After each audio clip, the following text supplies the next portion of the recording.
Hello students. आज हम काबुलीवाला इस कहानी को समझने वाले हैं। काबुल यह अफगानिस्तान का कैपिटल है और जो काबुल में रहते हैं उन्हें काबुलीवाला कहते हैं। यह कहानी रविंद्रनाथ टैगोर जी ने लिखी हुई है। इस कहानी में लेखक ने एक छोटी बच्ची जिसका नाम मिनी है और एक फेरीवाला मतलब हॉकर जो घर घर जाकर चीजें बेचता है, इन दोनों के बीच की दोस्ती का वर्णन किया है। इस कहानी के नरेटर मतलब जो ये कहानी बोल रहे हैं वो मिनी के पिता हैं। मिनी के पिता पूरी कहानी नरेट कर रहे हैं, वो बता रहे हैं कि क्या हुआ है। कहानी के शुरू में ही मिनी के पिता कहते हैं कि मेरी 5 बरस की लड़की मिनी से घड़ी भर भी बोले बिना नहीं रहा जाता। मिनी कितने साल की है? 5 साल की है और वो पूरा टाइम बोलती रहती है। वो बहुत बातूनी है, कंटिन्यूस बोलती रहती है। एक दिन वह सवेरे सवेरे ही बोली, बाबूजी, रामदयाल दरबान है ना, वह काक को कौवा कहता है। वह कुछ नहीं जानता है ना बाबूजी। मिनी अपने पिता को बाबूजी कहती है और एक दिन सुबह सुबह, सवेरे सवेरे मतलब सुबह सुबह, वो अपने पिता से बोलती है कि हमारे यहाँ जो दरबान है, दरबान मतलब डोरमैन या हम उसे वॉचमैन भी कह सकते हैं, तो जो दरबान है उसका नाम रामदयाल है। तो रामदयाल क्या कहता है? तो वो काक को कौवा कहता है। कौवा मतलब क्रो और काक मतलब भी क्रो। तो मिनी इतनी छोटी है कि उसे पता ही नहीं है कि काक और कौवा एक ही होता है। उसे ऐसे लगता है कि रामदयाल को कुछ पता ही नहीं है। मेरे कुछ कहने से पहले ही उसने दूसरी बात छेड़ दी। देखो बाबूजी, भोला कहता है आकाश में हाथी सुन से पानी फेंकता है, इसी से वर्षा होती है। अच्छा बाबूजी, भोला झूठ बोलता है ना? और फिर वह खेल में लग गई। पहली बात कहने के बाद मिनी ने फौरन दूसरी बात कही। क्या कही? कि जो भोला है, भोला शायद उसके यहाँ नौकर होगा या कोई और होगा, वो बताया नहीं है। तो जो भोला है वो क्या कहता है कि हाथी मतलब एलिफेंट अपने ट्रंक से, अपने सूंड से, सूंड मतलब ट्रंक, हाथी अपने सूंड से आकाश में, आकाश मतलब आसमान, स्काई में पानी फेंकता है और वही पानी नीचे आता है और इसी से वर्षा होती है, इसी से बारिश होती है। तो मिनी अपने पिता से कहती है कि भोला झूठ बोल रहा है ना, और फिर वो खेल में लग जाती है। मेरा घर सड़क के किनारे है। एक दिन मिनी मेरे कमरे में खेल रही थी। अचानक वह खेल छोड़कर खिड़की के पास दौड़ी चली गई और बड़े जोर से चिल्लाने लगी, काबुली वाले, ओ काबुली वाले। एक दिन मिनी अपने रूम में खेल रही थी, अपने कमरे में खेल रही थी और वह अचानक से खेल छोड़कर विंडो के पास गई, खिड़की के पास गई और चिल्लाने लगी, जोर जोर से पुकारने लगी। किसे पुकार रही थी? तो काबुली वाले को पुकार रही थी। कंधे पर मेवों की झोली लटकाए, हाथ में अंगूर की पिटारी लिए, एक लंबा सा काबुली धीमी चाल से सड़क पर जा रहा था। जिसे मिनी चिल्ला रही थी, काबुली वाला, काबुली वाला, तो वो काबुली वाला कौन था? तो वो एक हॉकर था, वो एक फेरी वाला था और वो घूमकर क्या बेचता था? तो उसके पास मेवे थे, मेवे मतलब नट्स। तो उसके पास एक झोली थी, झोली मतलब बास्केट, और उस बास्केट में कुछ नट्स रखे हुए थे और उसके पास हाथ में अंगूर भी थे, अंगूर मतलब ग्रेप्स। वो काबुली वाला बिल्कुल लंबा था, टॉल था और सड़क पर जा रहा था।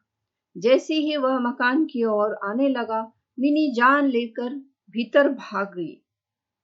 उसे डर लगा कि कहीं वह उसे पकड़ न ले जाए।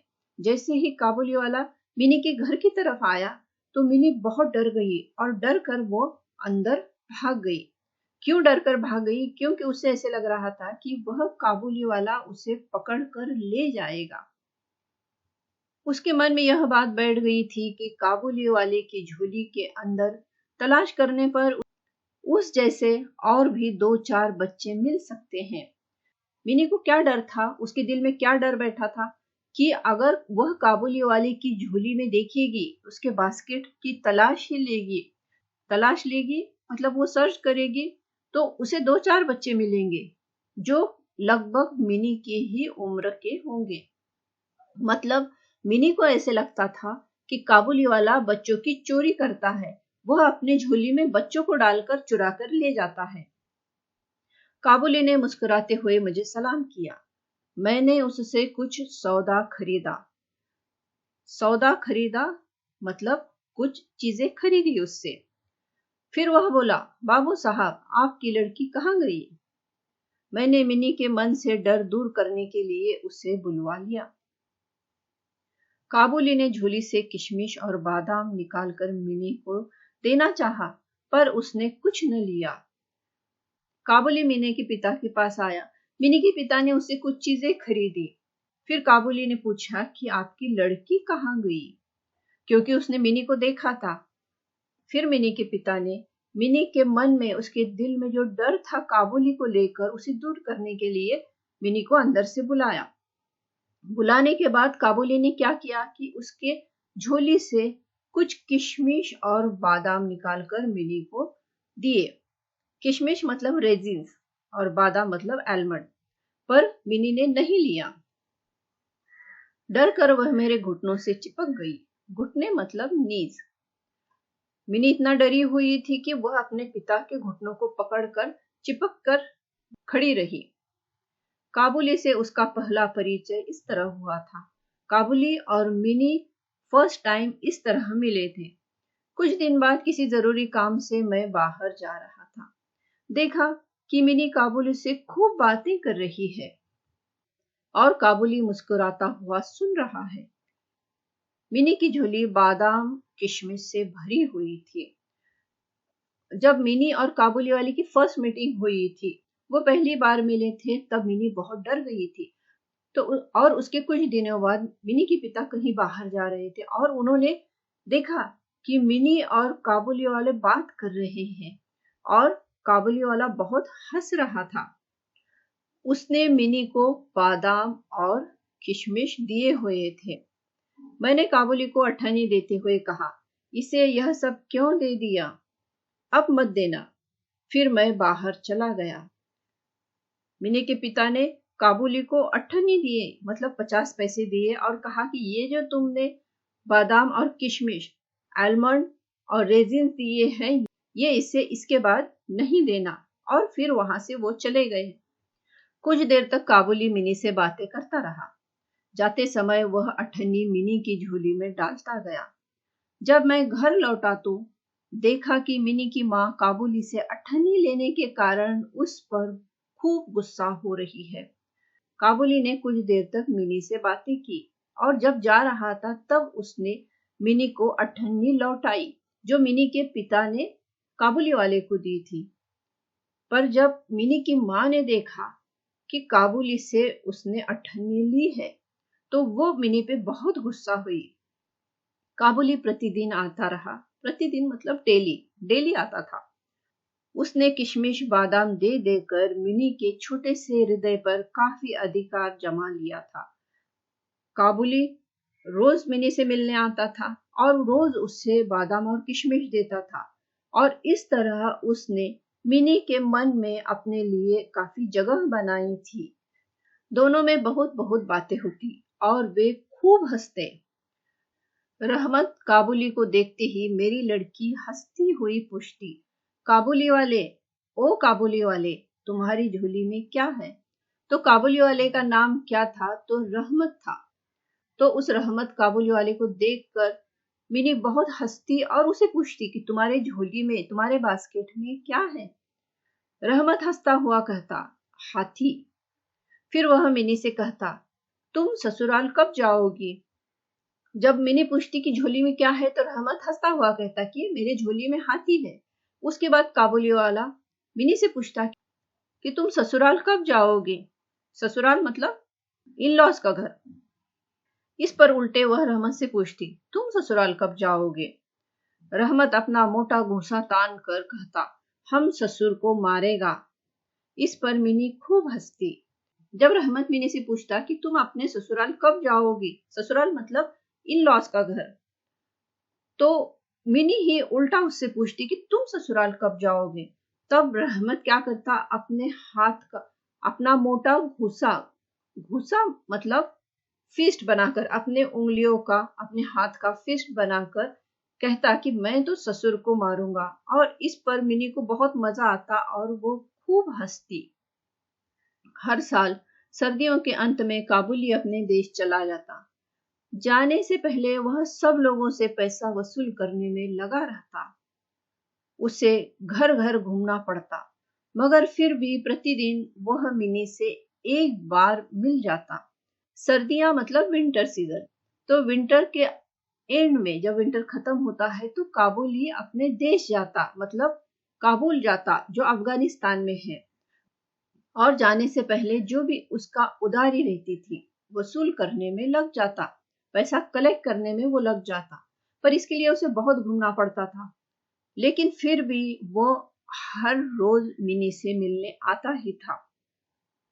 एक दिन सवेरे मैं अपने कमरे में बैठा कुछ काम कर रहा था।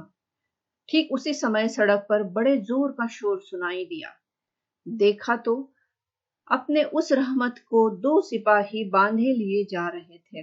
एक दिन मिनी के पिता सुबह अपने कमरे में बैठे हुए थे, अपने रूम में बैठे हुए थे, और उन्होंने देखा कि बाहर सड़क पे रोड पर कुछ आवाज हो रही थी। और उन्होंने जैसे ही बाहर देखा तो क्या देखा कि जो रहमत काबुली वाला था उसे पुलिस पकड़कर ले जा रही थी और उसके हाथ भी बांधे हुए थे।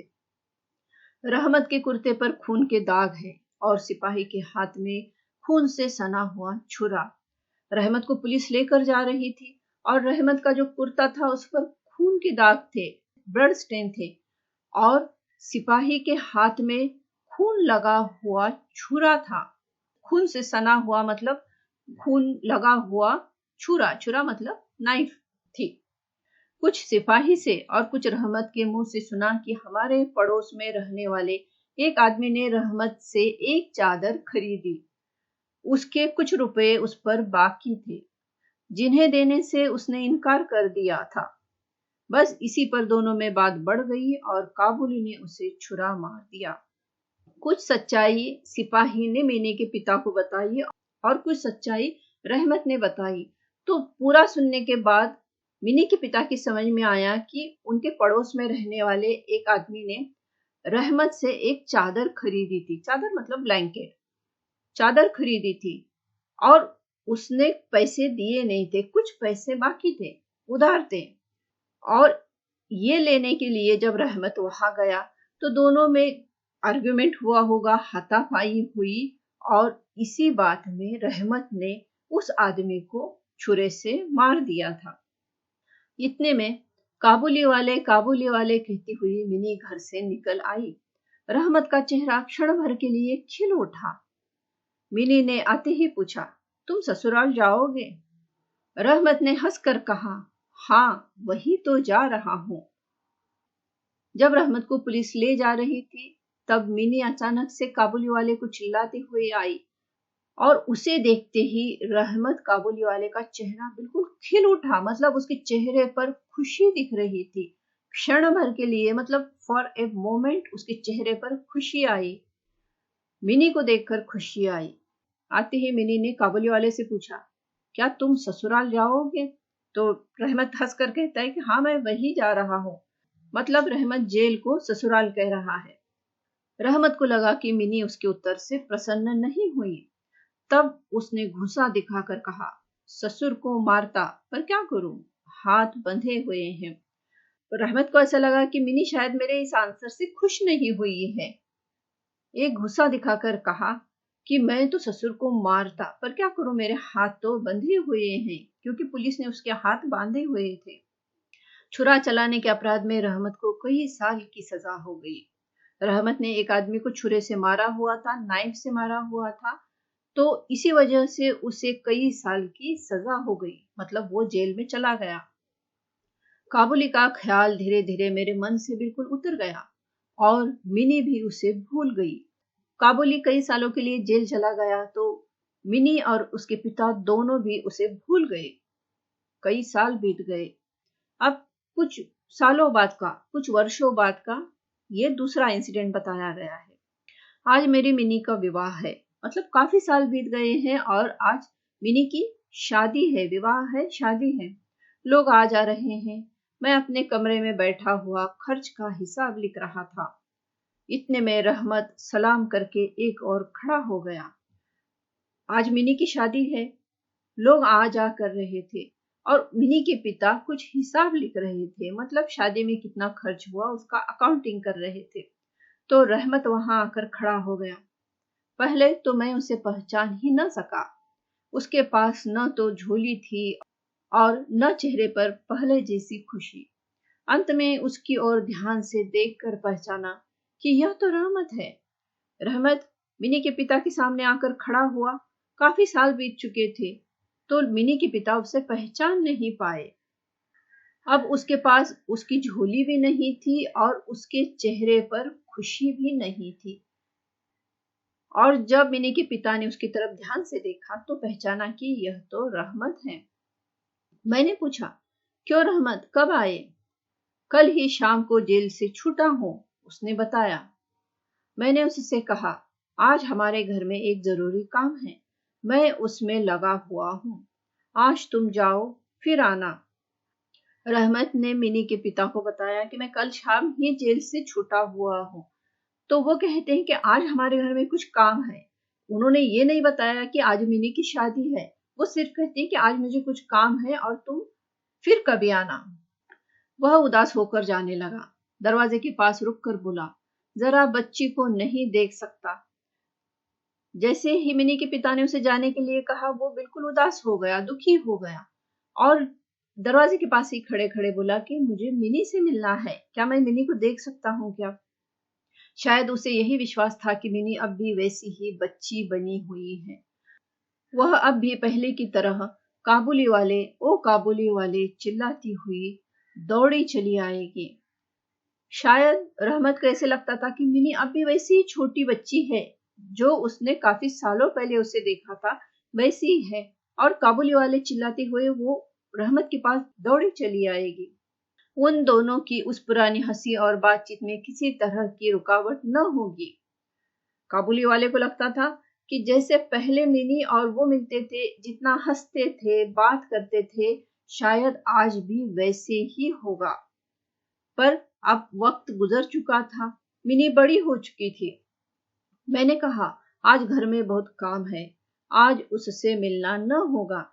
काबुली वाले से मिनी के पिता ने कहा कि आज तो तुम्हारा मिनी से मिलना नहीं होगा। वह कुछ उदास हो गया और सलाम करके दरवाजे से बाहर निकल गया। मैं सोच ही रहा था कि उसे वापस बुलाऊं, इतने में वह स्वयं ही लौट आया और बोला, यह थोड़ा सा मेवा बच्ची के लिए लाया था, उसको दे दीजिएगा। जैसे ही रहमत को पता चला कि वह मिनी से नहीं मिल सकता, तो वो उदास हो गया, दुखी हो गया और बाहर निकल गया। मिनी के पिता सोच ही रहे थे कि उसे वापस बुलाऊं, इतने में वो खुद ही आया और बोला कि मैं कुछ मेवा लाया हूं, मैं कुछ नट्स लाया हूं और ये मिनी को दे दीजिए। मैंने उसे पैसे देने चाहे पर उसने कहा, आपकी बहुत मेहरबानी है बाबू साहब, पैसे रहने दीजिए। फिर जरा ठहर कर बोला, आपकी जैसी मेरी भी एक बेटी है। उसने मिनी के लिए मेवा लाया था, तो मिनी के पिता चाहते थे कि उसे पैसे दो, पर उसने पैसे नहीं लिए। और वो मिनी के पिता से कहता है कि जैसे आपकी बेटी है मिनी, वैसे मेरी भी एक बेटी है। मैं उसकी याद कर करके आपकी बच्ची के लिए थोड़ा सा मेवा ले आया करता हूँ। मैं यहाँ सौदा बेचने नहीं आता। तो मिनी में वो अपनी बच्ची देखता है। वो कहता है कि मुझे मिनी को देखकर अपनी बेटी की याद आती है और इसीलिए मैं यहाँ आता हूँ और उसके लिए मेवा लाता हूँ। मैं यहाँ कोई ड्राई फ्रूट्स बेचने नहीं आता हूँ।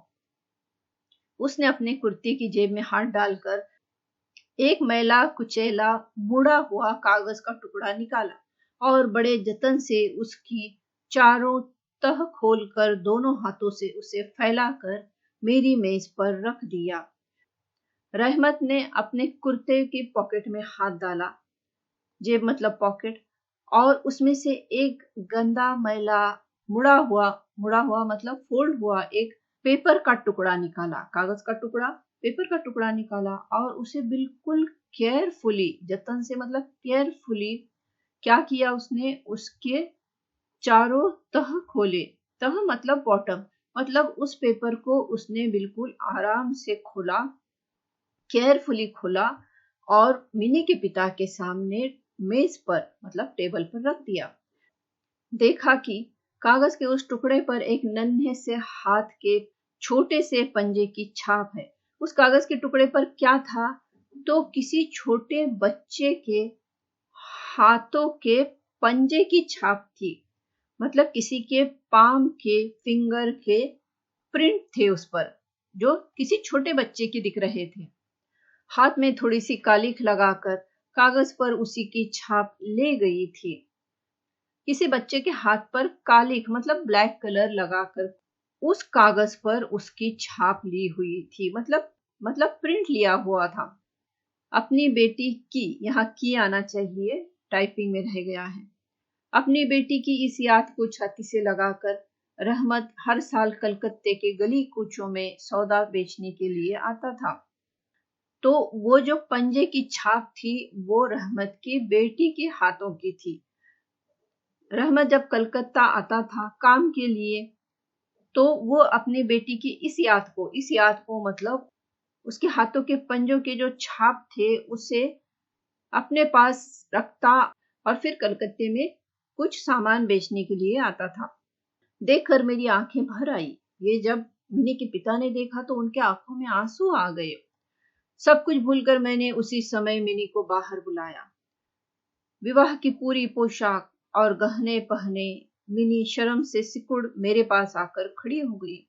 मिनी अब बड़ी हो गई थी, आज उसकी शादी थी, विवाह था। आज उसने शादी के कपड़े पहने हुए कंफ्यूज हो गया। उससे पहले जैसी बातचीत न करते बना। बाद में वह हंसते हुए बोला, लल्ली सास के घर जा रही है क्या?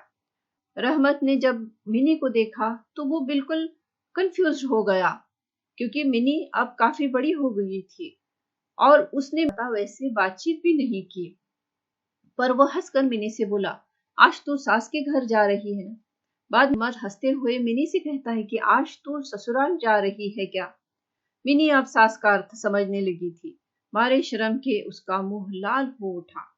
जब मिनी छोटी थी तब उसे नहीं समझता था कि ससुराल क्या होता है, पर आज वो बड़ी हो गई थी और उसे समझ रहा था कि सास और ससुराल का क्या अर्थ होता है, क्या मीनिंग होता है। तो ये सोचकर वो शर्मा गई। मिनी के चले जाने पर एक गहरी सांस भरकर रहमत जमीन पर बैठ गया। उसकी समझ में यह बात यकाएक स्पष्ट हो उठी कि उसकी बेटी भी इतने दिनों में बड़ी हो गई होगी।